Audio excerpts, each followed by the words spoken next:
Everyone, dahil may natira tayong fruit cocktail nung Pasko't Bagong Taon, meron din tayong Alaska at saka all-purpose cream. Ngayon, gagawin po natin siya para magkaroon tayo ng dessert. Gagawa tayo ng fruit cocktail, diba? O, sayang naman, kaysa naka-stock, gawin na natin lalo't mainit ngayong summer. Yan, gawin natin. Buksan muna natin ngayon siya para i-drain natin siya.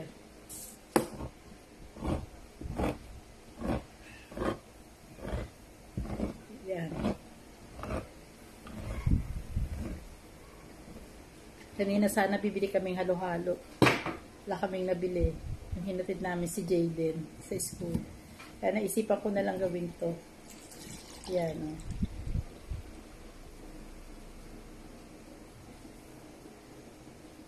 Tapos lagay natin sa freezer, di ba?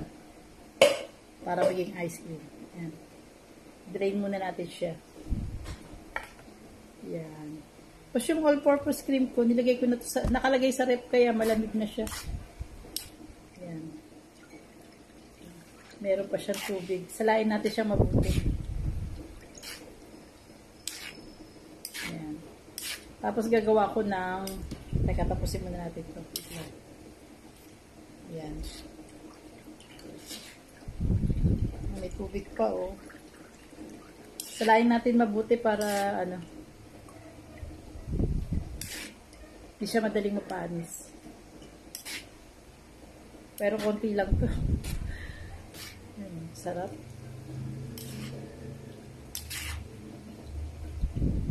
Mga stock sa cabinet. Gawin na lang natin para may merienda tayo. Ayan, wala na siyang tumutulo. Meron pa ba? Ayan. Ayan na. Wala nang tumutulo. Ayan. Ayan, okay na. Meron pa.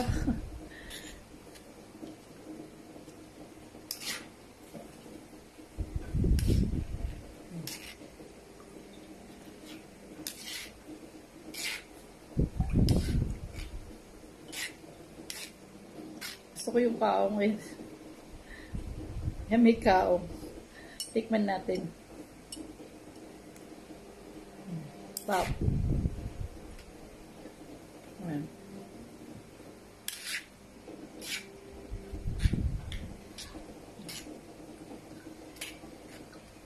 Ang dami naman tabaw nito. May tumutulo pa rin.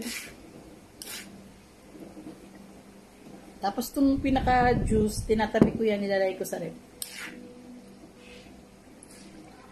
Inumin ko yan mamaya.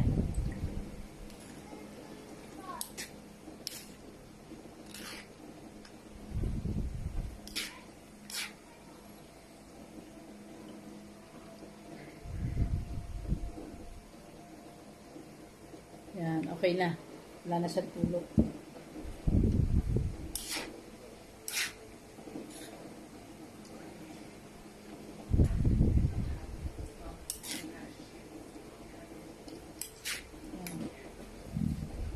Tapos, lagyan na natin siya dito sa lagyan na natin sa lalagyan.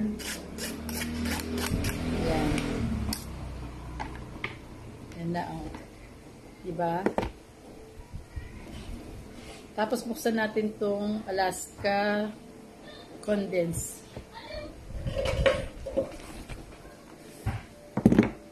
Patay ko muna. Wait lang.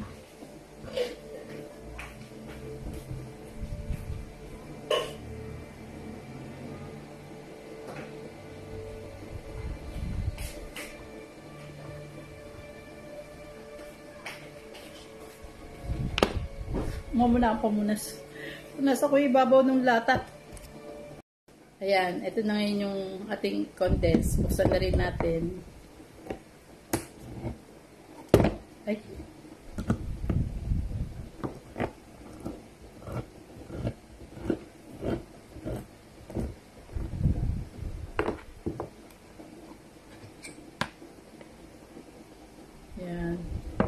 buksan na rin natin itong all-purpose cream natin.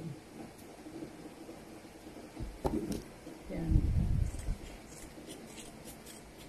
Itong all-purpose cream, nasa rep na to, kaya ano na siya, maganda na siyang gamitin. Ayan. Lagay na ngayon natin siya dito. Ayan. Kita ba?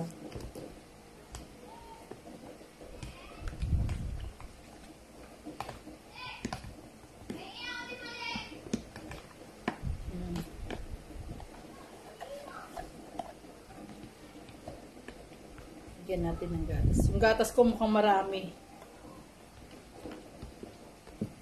Konti lang yung gatas, kalahati lang siguro kasi masyadong matamis.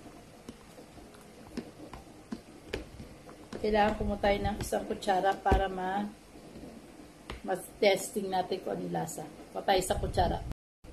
Yan. Testingin natin kung tama na yung tamis.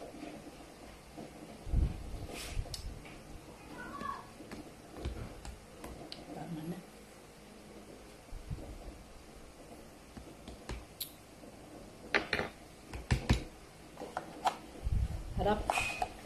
Dagdagan pa natin ng konting ano.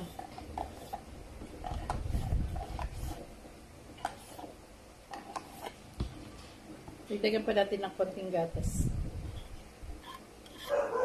May natira pa tayong gatas kalahati. Kalahati lang nilagay ko.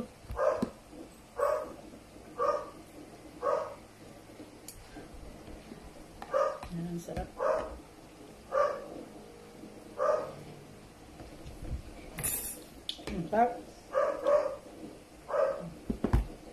Okay na. O, ayan, meron na tayong fruit salad. Pwede na natin ilagay sa freezer para may merienda na tayo. Para ka na rin may ice cream, di ba? Oh, yummy. Ito na, takpan na natin siya. Okay, tapos lagay natin sa rep, sa freezer. Yan, para tumigas siya. Sunod naman natin gagawin is mayonnaise. Tsaka meron ako ritong nilagang itlog. Tapos asin, iodized salt, at saka paminta. Yan. Hindi na ako naglalagay ng sibuyas. Kasi hindi ko gusto yung lasa ng sibuyas. Ayan. Okay. Para may palaman tayo sa tinapay. Kasi dito, lakas at palaman.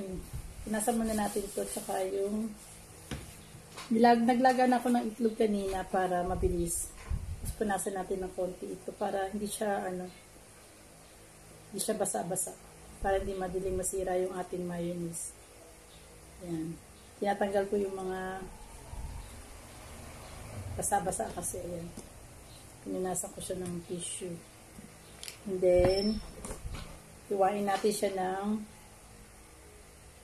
pa-cubes. Yan.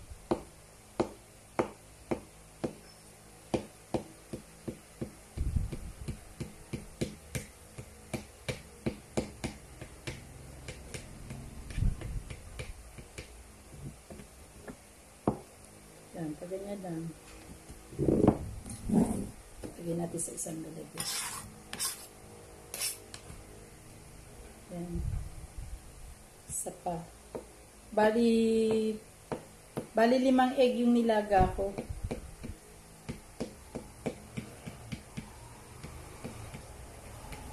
Ako ang gusto ko palaman ito, tsaka yung dairy cream lang.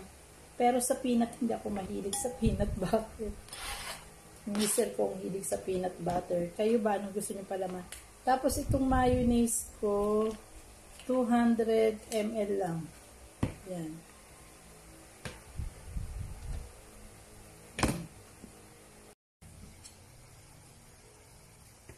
Ayan. Kahit naman, basta hiwain lang natin siya ng pa-cubes. Kahit di naman siya pantay-pantay, pwede naman yun. Basta pa-cubes lang. Ayan. O, diba? Tapos na. O, tapos lagyan na natin sa isang lalagyan ulit. O, yan. Hiwa-hiwa na natin ang ating itlog. And then, Excuse me. And then, ito namang, ay, ba yan? Ito namang, kamo na, pitin muna natin, medyo makalat, kakahiya naman. Yan, tapos na. Ito namang mayonnaise ang ilagay natin. Minsan, pag gumagawa ako nito, minsan ang nilalagay ko, yung century tuna plain, di ba? Pwede rin yun. Yan, salin na ngayon natin dito. Yan. Yan. Alam mo, mister ko, paborito itong mga ganitong palaman. Tsaka ano, ang lakas mo sa palaman. Diba?